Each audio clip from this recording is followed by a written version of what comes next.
Hi everyone, it is Jeanette and I am here to go over your lecture on substance abuse and addictive disorders. This is covering modular chapter 11.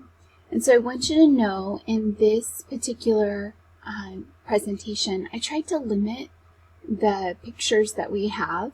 So you see this one. But other than that, I don't have a lot of pictures because I want you to know that addiction is a very complex condition, and it involves both physical and psychological factors.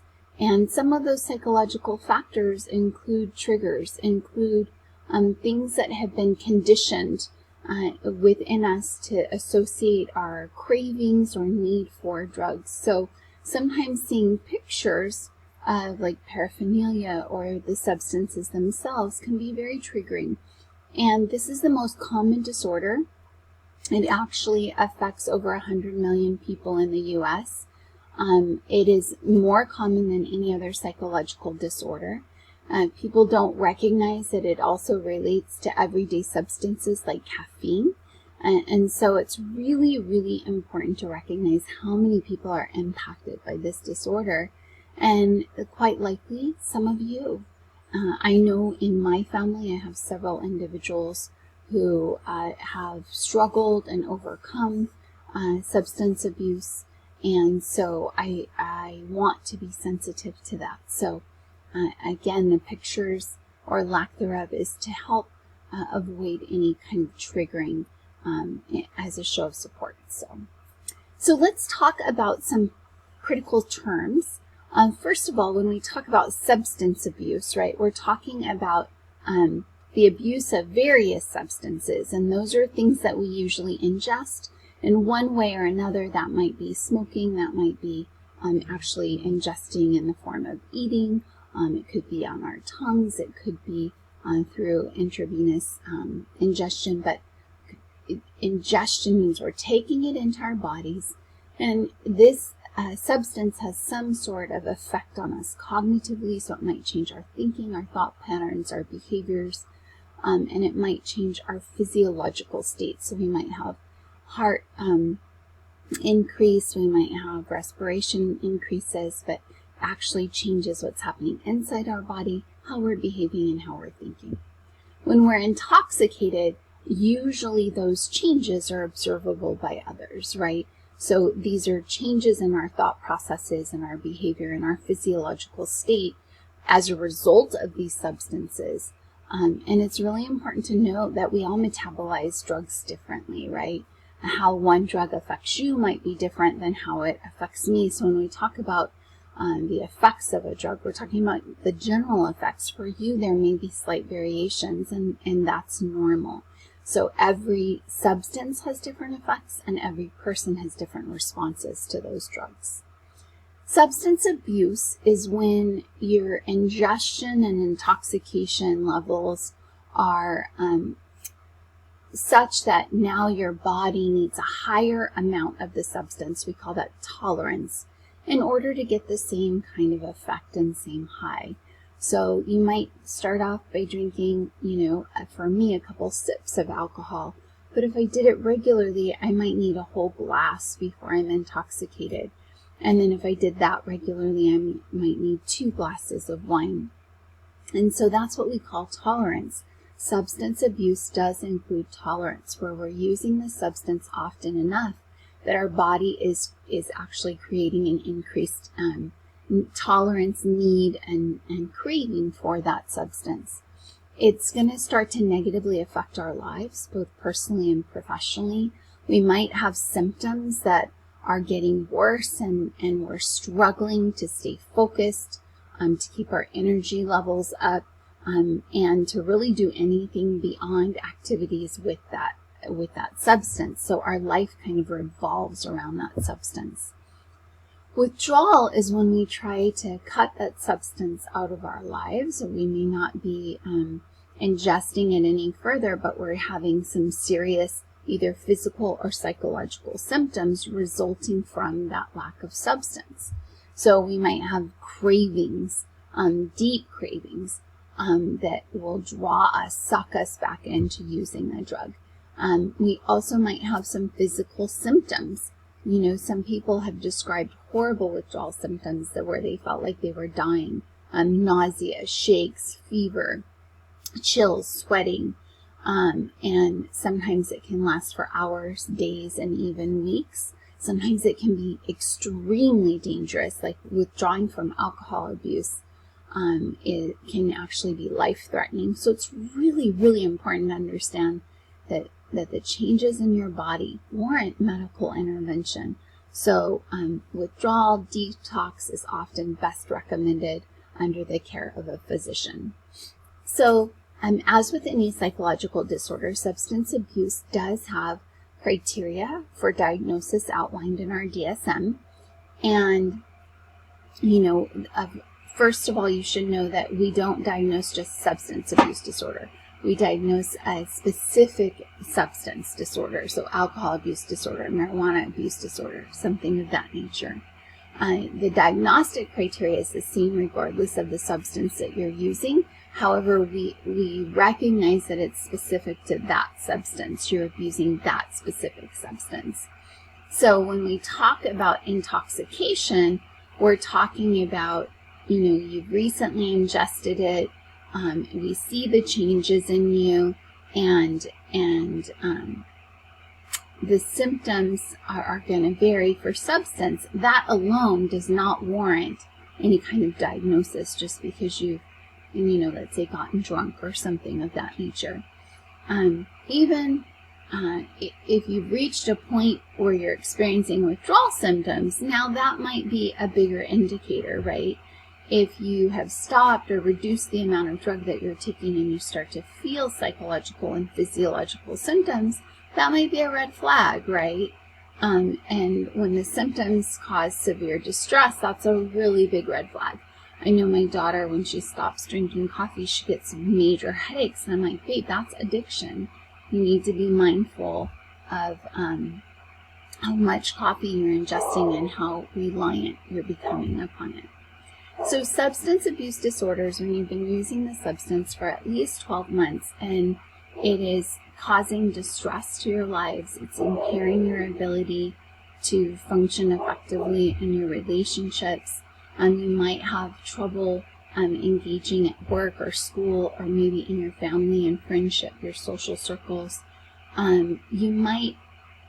Your life might be more about that drug, so you're spending more of your time and dedicating more of your life to activities where that drug is involved. And consequently, that means you might be neglecting other social or interpersonal relationships. You might be experiencing psychological problems like, you know, additional stress, lack of concentration, maybe even obsessing about the drug and having those really strong cravings.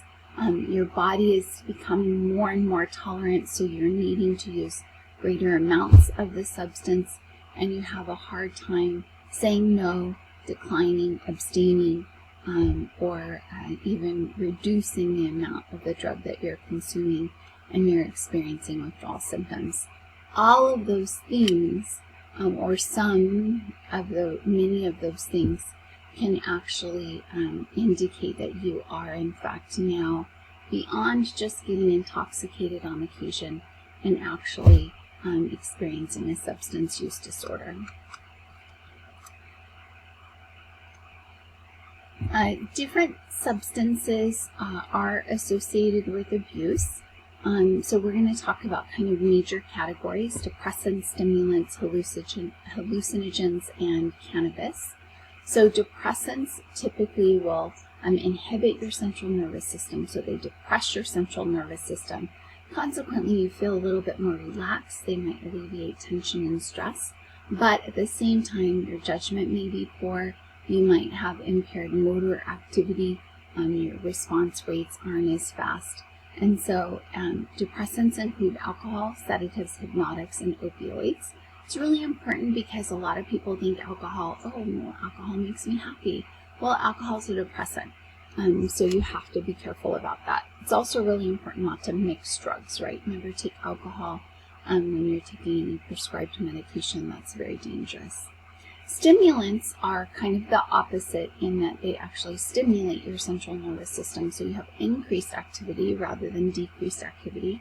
So consequently, you might feel like you're just run a mile, you have an increased heart rate, your blood pressure's pumping, you might be more active physically, and your brain might be more active too. So you might have more pressured speech, your thoughts might be a little bit racy, you might be a little jerky in how you move around, because your body's like fast-paced. You might sometimes feel a sense of euphoria, which can kind of be dangerous because that's intoxicating, right? We enjoy that feeling. It's often short-lived, particularly depending upon the drug. But stimulants are also associated with reduced appetite, which we saw that in the in the eating disorders module. People actually use stimulants as a means of suppressing appetite sometimes when they're struggling with eating disorders. And they also cause sleep challenges, so they may not be able to sleep if you're taking high volumes of stimulants. The other category is hallucinogens and cannabis. So hallucinogens, cannabis is a highly debated drug. People don't want to call it a hallucinogen, but for some, when they are high on marijuana, THC, they actually can experience hallucinations, so it depends on the person. But that being said, hallucinogens is tied to the word hallucination, so there are sensory changes. They can be auditory hallucinations where we're hearing things, they can be visual hallucinations where we're seeing things. There can also be kind of delusional thinking, where we might find, feel like someone's chasing us or some paranoia there. And we might have perceptual changes, so our literally how we're perceiving the world around us changes, often in very distorted ways. And I speak from experience. Hallucinogens can be synthetic or natural. We see them used in different cultures. We'll talk about that. And then marijuana, in addition to some people having hallucinations, they also can produce depressant and stimulant qualities. So again, it's often debated whether it belongs in this category or other categories. Let's talk a little bit more about depressants. So it actually, alcohol falls into this group, and it is the most commonly consumed substance of those associated with substance abuse. We see that drinking is fairly common, with 70% drinking one beverage per day and 56% drinking something in the last month.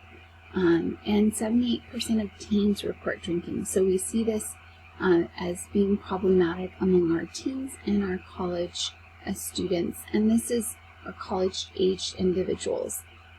This is problematic maybe because alcohol is so accessible. There might be cultural factors involved as well. But the relaxation and the inhibition, you're uninhibited. So we call it liquid courage sometimes, right? Gives us the courage to talk to that person that we might be attracted to. And unfortunately, that might contribute to us being dependent upon it, because we are able to do things under the influence of alcohol that we wouldn't otherwise do. So it can also cause blurred vision, impaired walking, driving, motor functions. We might slur our speech. The most dangerous part of that, especially with the driving, is we cannot react. We have impaired reaction time, and we might be swerving and swaying, and it's problematic. You might also have those that get really aggressive, mean drunks, so to speak, and that can be problematic, obviously, for relationships and getting people in trouble. Within alcohol, the active agent is actually ethyl alcohol, and it is absorbed through the lining of our stomach and intestine, and that's why we typically drink it. Again, it falls into a depressant category, so those depressive symptoms are associated with it. and it does that by binding to our GABA receptors. Our GABA actually are our inhibition, and so GABA cannot send those inhibitory messages, and that's why we lose our inhibitions and we gain the courage. Sedatives and hypnotic drugs, so things that might be given to you to help you sleep, they actually can be very calming, relaxing. You see these used with individuals who have anxiety, but again, they can be highly addictive. It might be benzodiazepines or barbiturates, so things like Xanax, Valium, those are kind of the more common ones, Ativan. But unfortunately, they can also cause respiratory distress, and you can actually, it can actually be a little dangerous, so you have to be careful. And then tolerance, of course, increases, which makes you even more prone to addiction. And again, they bind to the GABA receptors, and so they actually help to cause, they do inhibit you, so they cause you to relax and calm down. Finally, there's opioids, and these are naturally occurring. They come from the poppy plant. Morphine, heroin, hydrocodone, oxycodone are some of the common ones. Morphine actually was originally discovered and used for analgesics, so pain meds, and it was used way back at the Civil War times to treat our soldiers, but they became very addictive. Heroin actually was a synthetic alternative, and it was offered as a cough suppressant, and interestingly enough, Bayer Medicine, the ones that produce our aspirin, they're the ones that started producing heroin. We quickly learned that it is more addictive than morphine. And then oxycodone is a more common one now.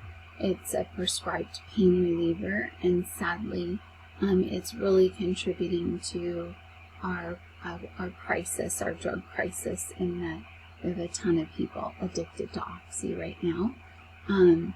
Some symptoms might include an early sense of euphoria, and we become very drowsy, tired, so you might find someone actually, they might be happy and euphoric initially upon the first ingestion, and then they might quickly fade because they become drowsy and tired. Because tolerance builds so quickly for these, they become highly addictive because we need to use more and more almost instantly. It's really important to note that sometimes the addiction happens after the first use, so these are very dangerous to even try. Not drugs that I've ever just tried. I was a risk taker in high school, but these are drugs I kind of stayed away from. There is major withdrawal, restlessness, muscle pain, fatigue, anxiety, insomnia, intense cravings, intestinal pain, and I've actually seen an individual withdrawing from heroin and still experiencing symptoms months after they were sober. Very, very sad. It almost becomes a lifetime addiction. So some stimulants that you may be familiar with are cocaine, crack, meth. We'll talk about. Cocaine comes from the coca plant, and it's also part of, that it also can result in that euphoric state because it increases our dopamine, our norepinephrine, our serotonin. All are associated with mood. So it elevates mood. It gives us energy, euphoria. If we have low doses, we might just be a little excited, talkative. But it can increase your breathing because it increases your heart rate, your blood pressure, your breathing. So it stimulates that autonomic nervous system and arousal levels. You can also have poor muscle coordination. You can be compulsive, impulsive even, aggressive. If and they're having people that experience hallucinations and delusions. And so the cocaine, again, it hits you quickly, but it often passes quickly as well, so you crash and burn. And then when you start to come down, you might have headaches, dizziness. Some have even fainted. And we see this sorted. Back in my day, that was the primary means of ingestion, and then we quickly saw that evolve into smoking. You can, boil it down and inject it. And then freebasing, became a little bit more common, because what happens is you mix the cocaine with ammonia, so you can kind of spread it, but you also get that purity effect, and unfortunately, it quickly hits you, and that makes it far more addicting. So crack is a derivative of cocaine. It's just another version, but they actually spread it further by combining it with baking soda. And unfortunately, although that makes it more affordable, it can also make it dangerous, very addictive. It takes a little bit longer, like 3 to 5 minutes, but that actually, than freebasing, but that actually is very quick as well. And it lasts about an hour, and so that makes it very desirable. Other stimulants include amphetamines and methamphetamines. So amphetamines are manufactured, UBC, like Ritalin, Adderall, Dexedrine, and this actually can increase energy, alertness, and it can be an appetite suppressant. Unfortunately, and I have seen this myself, where individuals actually can experience psychosis after being addicted to amphetamines and methamphetamines for too long, and they start to develop schizophrenic type symptoms, which can be very scary. They can get violent, and I've actually seen, even when they stop using the drug, that effect lingers on, so that's unfortunate. Methamphetamines are a derivative of amphetamines. They're more affordable. They also have that euphoric and confidence. They can cause a long-term damage, not just psychologically that we talked about, but physically. They're often used through the nasal cavity or intravenously. They can be smoked or eaten. You can also often see a meth addict has very visible damage to their skin, to their teeth. Often dentists can see individuals who are using methamphetamines. And then caffeine is also a stimulant, so it's important to understand that you can become addicted to caffeine. It is not only found in coffee, energy drinks, soft drinks, but it's also in chocolate. And that's where I am most vulnerable. Don't drink coffee. I do drink tea, mostly herbal, but I absolutely love my chocolate. It is the most widely consumed substance in the world, caffeine is, because it's in so many things that are so commonly consumed.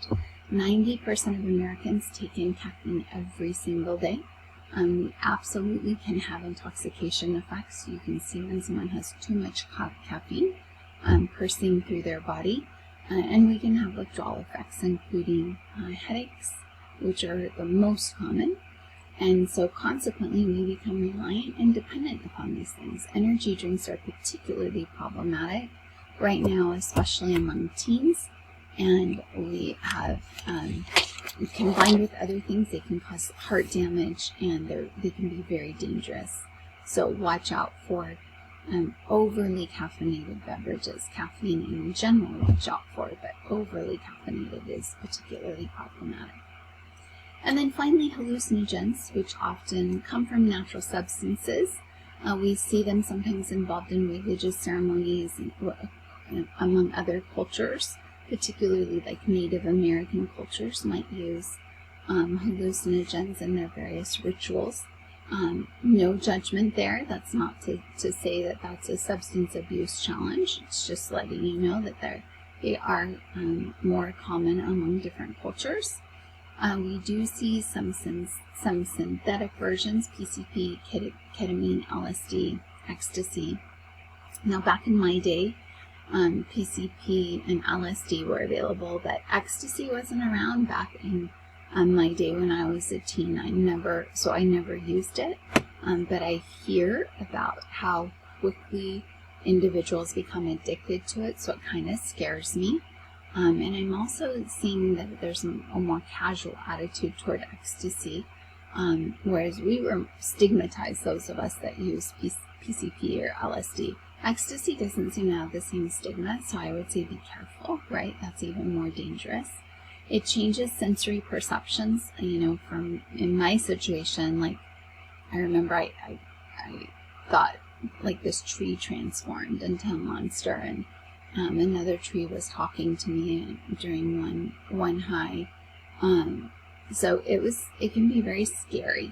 I hid under my blankets one time. It wasn't a good time to be watching scary movies on late night television, but so you can have perception changes, physical sensations, and again, varies from person to person. It didn't always affect my brother in the same way that it affected me. They say that they are not addictive.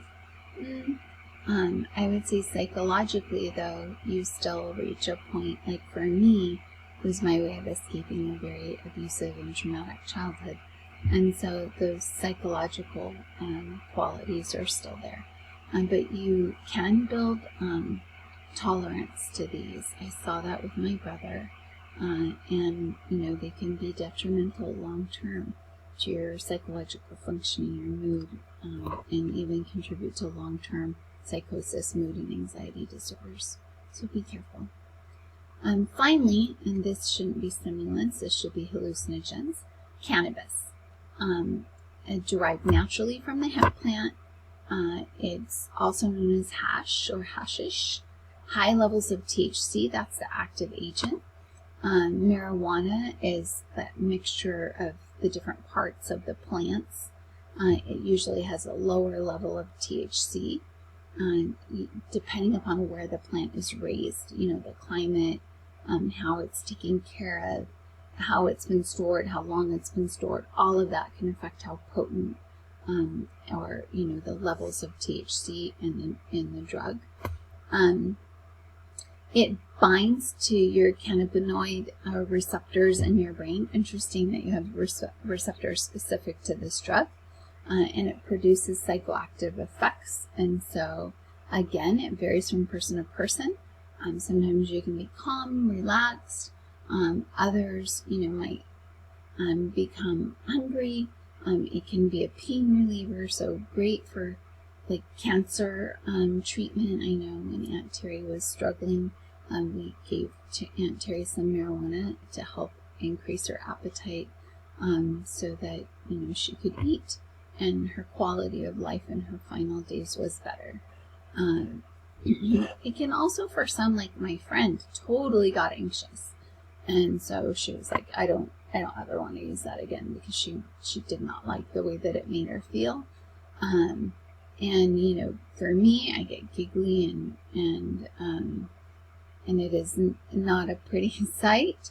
But for others, it can produce more terrifying symptoms, including sometimes psychotic or schizophrenic type symptoms. It's very, very common, particularly here in California, but there's 20 million individuals here in America that report regular use. But good news, only 10% are dependent. So the dependence rates are lower. However, it is still often seen as the gateway drug, because those who use it in youth are those who have developed substance abuse disorders almost always started with marijuana. I do want to talk a little bit about combining drugs. So there's something called synergistic effects, and that is talking about the far more powerful effect of a drug and even different effect of a drug when it's combined with another drug. So it's like mixing two cleaning chemicals together, mixing a cleaning chemical with bleach. You can actually like become toxic and kill yourself when you do those types of things. Same is true when you're using recreational drugs. When you combine them, they have a far more powerful and even dangerous effect because they interact differently and they can produce a completely new drug and new effect. So there's some drugs that are very dangerous, we already know, but other combinations we don't know how dangerous they are. But alcohol and benzodiazepines, alcohol and opioids, alcohol and really just about anything can be very dangerous. When we look at a lot of celebrities who have OD'd, often it's alcohol combined with one of these other drugs. So please be careful.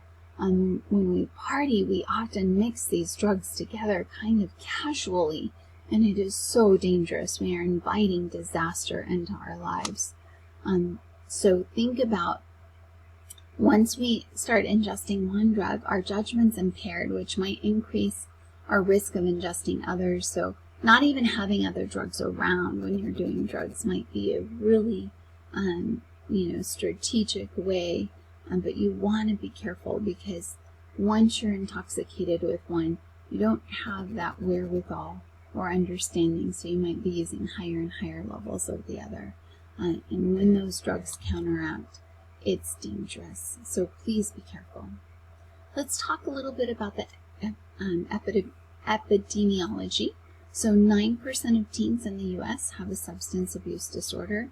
We do see Asian Pacific Islanders, Hispanic, and African Americans are less likely to develop lifetime substance abuse disorders, so they are higher among our Caucasian groups, but Native Americans actually have the highest risk. We do see men at greater risk than women. We do see that age is a factor, with younger people at greater risk than older people. We see single people are at greater risk than married people. And then we also see this to be more common among individuals with lower education. And so it's really, really important to just be mindful. Depressants in particular, we see men using depressants more than women. Native Americans have the highest rates of alcoholism.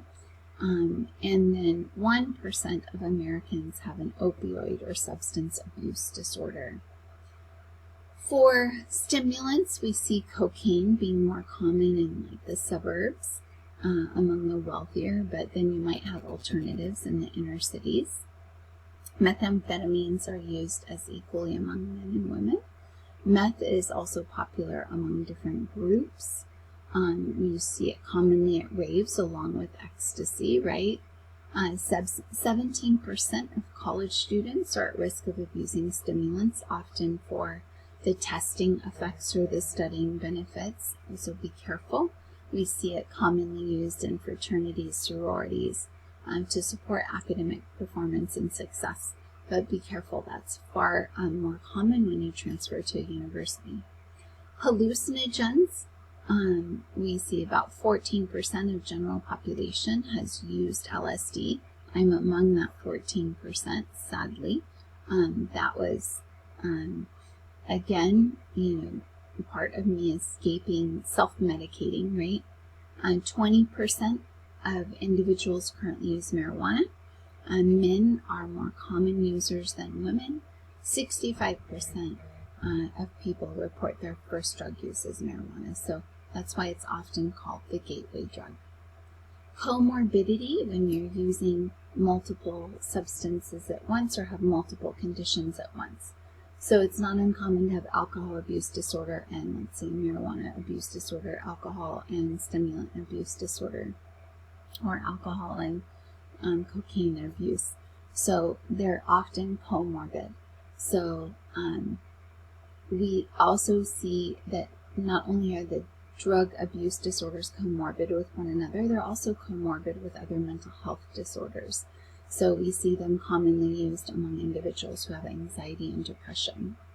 Substance use disorder can often be secondary. Like, for instance, my father had bipolar disorder. He was undiagnosed for much of his life. It wasn't until his 40s that he was diagnosed, and that's because he had alcohol abuse disorder. He was using the alcohol to medicate the bipolar symptoms, and the alcohol exacerbated his symptoms in many respects, but eventually it did lead to a diagnosis. So alcohol and drug dependence is twice as more likely among people with anxiety, mood, and psychotic disorders. My dad did have schizoaffective disorder, and so in his manic episodes he had hallucinations, delusions, often thought he was Jesus Christ. It was not a fun situation, I have to say. But I'm thankful that once he was diagnosed, very open to talking about it, very open to sharing his experiences, and he helped a lot of people through AA. So, and that was a really wonderful thing to see. And then people with PTSD and personality disorders are also at risk of substance abuse disorders.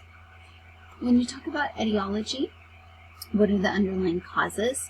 Definitely biology and genetics play a role. And because of this, I'm a little more cautious about alcohol or drugs because I know that it runs in my family. And so I'm more susceptible. And so I'm definitely mindful of those things. So it's important to note that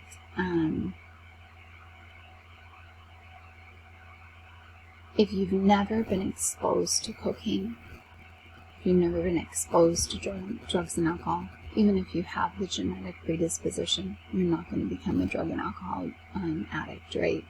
You have to be exposed to the substance. But heritability is high. Among twin studies, we see 50 to 60% of the cases where if one twin has a drug or alcohol abuse disorder, the other does as well. So that's challenging, right?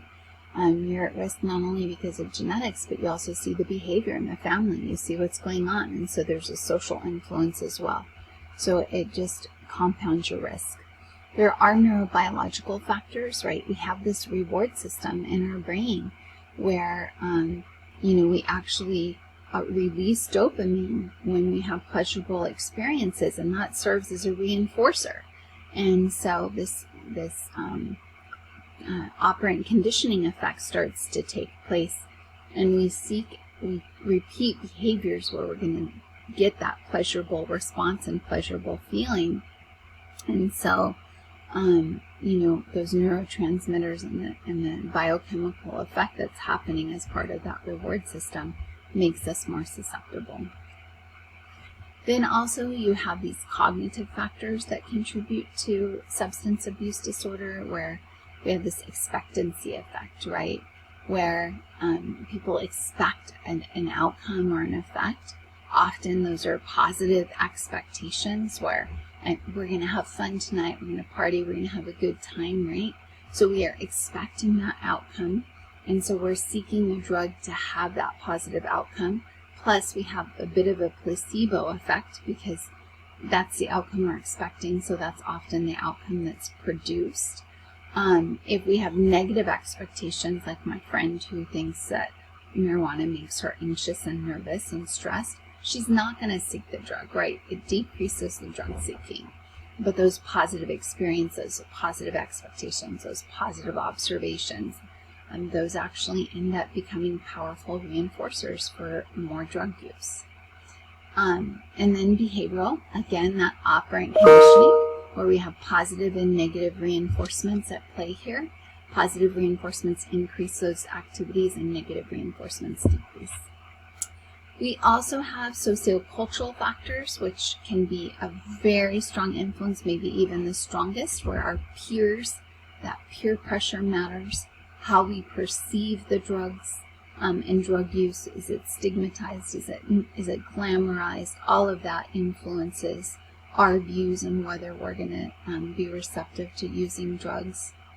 What we believe about them, those belief systems, both at an individual and at a group social level, are so important. Teens are incredibly vulnerable. That's why there's so much effort to raise awareness about drugs and to avoid teens getting sucked in, because that is where they can increase their risk for long-term substance use.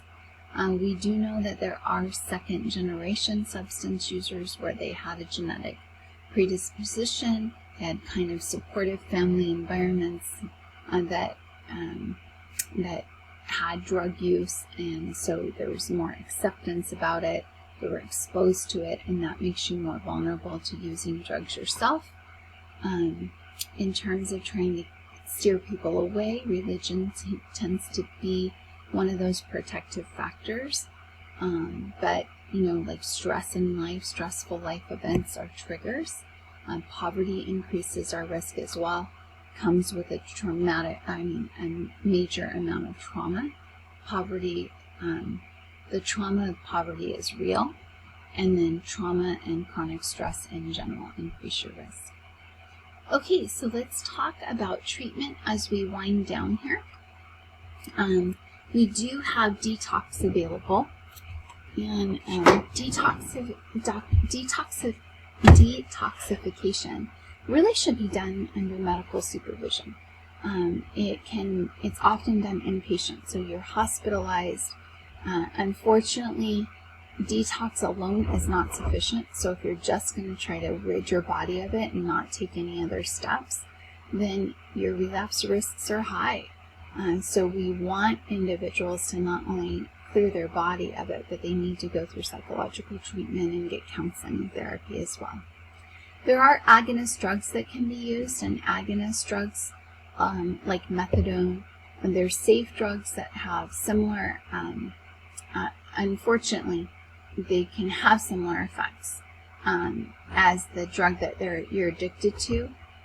They can even, some people suggest they can actually be addictive, and so they're very controversial. And antagonist drugs actually will block or change the effect, so they might make you sick when you consume the drug, and that can decrease your use. There's behavioral treatments, aversion therapy, where you are conditioned. You might shock someone every time they ingest a beer or something, so that they start to associate that shock with the ingestion, and they avoid alcohol as a result. There's also contingency management that uses operant conditioning, where we might offer rewards, steps, coins. When we're promoting sobriety, we might offer vouchers or incentives. It has been shown to be effective for some particular substances, and it can actually get you sober quicker. So those are good things. Cognitive behavioral therapy, where we look at relapse prevention training. You are definitely cognitively evaluating those high-risk situations. You're thinking about what are the circumstances or triggers for drug use. We talk through some ideas about, okay, what steps can we take to avoid that relapse? What are our plan Bs going to be? How are we going to cope? So you do the inner work about the interpersonal triggers, the intrapersonal triggers, the environmental triggers. What are the risks to you psychologically? And how can we educate you about those risks? How can we educate you about healthy coping mechanisms? How can we educate you about self-care, self-efficacy? Get you to identify those maladaptive thoughts, situations, patterns, and then teach you how you can restructure your cognitive thoughts and mind in a way that's going to help you maintain your sobriety. We might also engage in some role playing to give you an opportunity to practice those skills. And cognitive behavioral therapy is often used in conjunction with other approaches. Sociocultural therapy, self-help groups have been incredibly powerful, especially Alcoholics Anonymous. They go through that 12-step program. They do have some degree of spiritual and character development, but ultimately they believe in abstinence, avoiding the alcohol consumption altogether. You have to admit you have a problem, See that you're powerless over the disease. Recognize that it is a disease that's more powerful than you or any other person, and you turn that addiction over to a higher power, whether that be God or anyone else. And you make amends to those who have wronged you, to those you have wronged, particularly through the course of your addiction. High success rates, relatively speaking. I see Soberg, I had to fix that. But again, it's about abstinence, right? And then socioculturally, residential treatment centers are also another sociocultural technique, and community reinforcement. Treatment centers, you actually live in a drug-free environment. You're among other individuals getting sober. You kind of stay apart from the rest of your life and social connections that were part of the addiction. And you participate in individual therapy, group therapy, and that might be cognitive or behavioral therapy. Often they include a 12-step program, so they use like a multi-faceted approach. Again, abstinence is often promoted. And then community reinforcement is motivational interviewing, where you are interviewed, where you talk in a way to kind of help you reflect and understand, not just the factors that have affected your substance use, but your sobriety, give you healthy coping mechanisms. And we want to have a family and a friend circle that offers you support, encouragement to maintain your sobriety. So that community becomes part of your support system, not just a therapist. I think community support is important for all mental health and mental illness, right? Community is important when we're struggling. Community is important when we're thriving. Community can help us thrive. So if you or a loved one has struggled with substance abuse disorder, I encourage you to reach out, get help. It is okay to ask for help. I'm going to also encourage the rest of us who might have brought very judgmental views and attitudes.